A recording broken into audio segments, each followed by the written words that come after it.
a single leg glute bridge with an elevated surface. So this is pretty high, so if this is too aggressive, of course you can start at a lower surface. Just make sure it's slightly higher than the ground, because this is, again, a progression. It's supposed to be harder because you're using an elevated surface. So what you're going to do is scoot up until when you put your heels up, you're at a 90-degree angle here that your knee makes, and then you know you're in a good spot. So lay it on your back.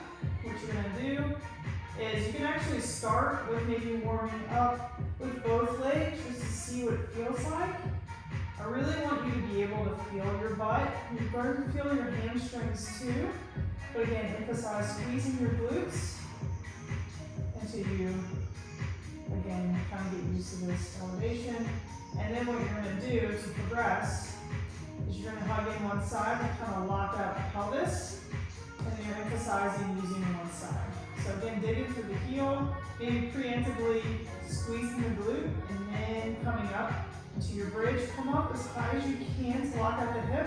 You don't want to go too much into the low back. If you feel a lot in the low back, just back it off a little bit, and then slowly lower back down. I would almost say that, of course, coming up is really important, but the lowering phase, you'll get the most out of it. So just don't pop down. Make sure to kind of go nice and slow tempo, maybe like a 2-second tempo coming down. So you're going to do that obviously on both sides.